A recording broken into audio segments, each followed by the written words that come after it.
बिस्मिल्लाहिर्रहमानिर्रहीम। अस्सलाम वालेकुम। टेस्टी बाइट चैनल पर वेलकम आपका। उम्मीद है आप सब ठीक होंगे। आज मैं आपके साथ रेसिपी शेयर करने लगी हूँ ज़र्दा की। ज़र्दा चावल हम बनाने लगे हैं। इसके लिए मैंने आधा किलो सेला चावल ले लिए थे, वो मैंने भिगो के रखे हैं, 40 मिनट हो गए हैं। और मैंने आधा किलो चीनी ली है और इसके अंदर नींबू भी जाएगा और दही भी 2 चम्मच जाएगी।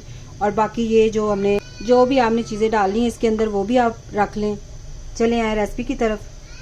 पानी हमने ऊपर रखा हुआ था। ये खुले बर्तन में आपने पतीले में पानी रख लेना है। इसके अंदर आपने ऐड करनी है 3 छोटी इलायची डाल लें और 3 आप लौंग डाल दें इसके अंदर, या 4। इसके अंदर हम हाफ चम्मच से भी कम आपने ज़र्दा रंग डाल लेना है। अब इसे एक उबाल आ जाए फिर हम इसके अंदर चावल डालेंगे। ये जो आधा किलो हमने चावल लिए थे ये इसके अंदर डाल देंगे हम। बिस्मिल्लाह। अब हम इन उबाल आने का इंतज़ार करते हैं। अब मैं आपको बताऊंगी कि इसको आपने कितना नरम रखना है। चावलों को ज़्यादा आपने नहीं पकाना, इसको हम हाफ डन करेंगे चावलों को। अब इसे हम पकने के लिए छोड़ देते हैं। प्लेट आपने थोड़ी सी टेढ़ी रखनी ताकि पानी ना गिरे उबाल आए तो। ये देखिए हाफ चावल हमने डन किए हैं, हाफ डन हो गए हैं। ये इस तरह आपने रखने हैं, 2 कनी से भी ज़्यादा हो, क्योंकि ये जब हम दम लगाएंगे उसके अंदर ये पक जाएंगे। अब पानी हम निकाल लेंगे इसका। पानी हमने उतार दिया है। अब हम इसकी जो चाशनी बनानी है वो बना लेते हैं। इस तरह आपने कढ़ाई रख लेनी, उसके अंदर आप डालें हाफ कप ऑयल, या अगर आपने घी डालना है तो घी डाल लें, या आपकी मर्ज़ी है।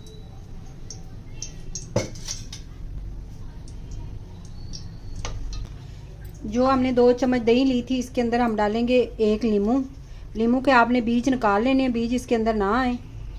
ये आपने इसके अंदर ऐड कर देना, इसका पानी निकाल के, जूस जो होता है नींबू का।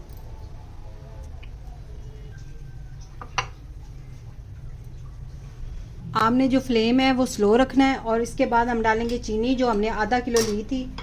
आधा किलो चावल थे और आधा किलो हमारे पास चीनी थी, ये इसके अंदर डाल देनी है आपने। इसको आपने मिक्स करना है और फ्लेम जो है बिल्कुल स्लो रखना है ताकि चीनी जो है वो जल ना जाए, सख्त ना हो जाए।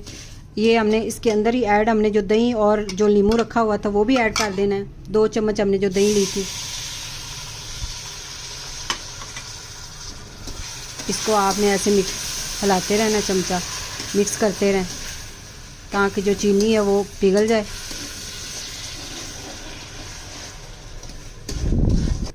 ये देखिए चीनी पिघल चुकी है। ये इस तरह आपने कर लेना है, चीनी को पिघला लेना है अच्छी तरह। और उसके बाद हम डालेंगे चावल, और चावलों को आपने डाल के इसको मिक्स करना है ताकि जो चीनी है वो अच्छी तरह इसके अंदर सारे चावलों के साथ मिक्स हो जाए। इस तरह आपने मिक्स इसको अच्छी तरह कर लेना है। इस तरह आपने मिक्स करना है ताकि चीनी एक जगह पे ज़्यादा और कम ना रह जाए, सारे चावलों के साथ मिल जाए। और इसको आपने चीनी जब हम डालते हैं इसको ज़्यादा नहीं बनाना होता, क्योंकि चावल जो होते हैं वो सख्त हो जाएंगे आपके। आप इसकी अगर 2 तार की या 1 तार की शीरा बना लेंगे तो इसको आपने नरम ही रखना है। इस तरह आप इसको हम लगा देंगे दम। पहले हम इसके ऊपर चीज़ें डालते हैं, जो आपकी मर्ज़ी है, आपके पास जो चीज़ भी है, नारियल है, अखरोट हैं, काजू हैं, जो भी आप डाल लें। और जो नारियल होता है वो आपको थोड़ी देर पानी में ऐसे ही भिगो के रख दिया करें, बाद में आप काटा करें, आराम से काट लेते हैं ब्रीक ब्रीक आप।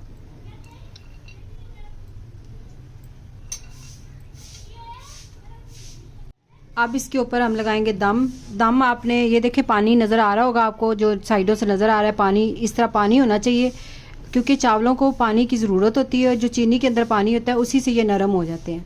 तो अब हम इसे 20 मिनट का दम लगाएंगे।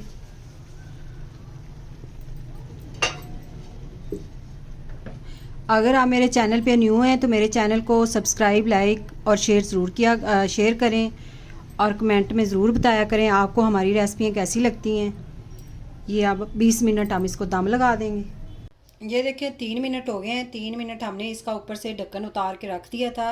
उतारने का ये मकसद होता है कि जो चावल होते हैं वो जुड़ते नहीं हैं और खिले खिले बनते हैं। और माशाल्लाह से ये देखिए बहुत ज़र्दा चावल बहुत अच्छे तैयार हो गए हैं। अब हम इसे अच्छी तरह मिक्स कर लेंगे। ये इसके अंदर हम दही इसलिए डालते हैं, दही और नींबू, के ये खट्टे मीठे बने। क्योंकि आप सोच रहे होंगे कि मैंने इसके अंदर दही और नींबू क्यों डाला है, ये इसके टेस्ट बहुत अच्छा आता है।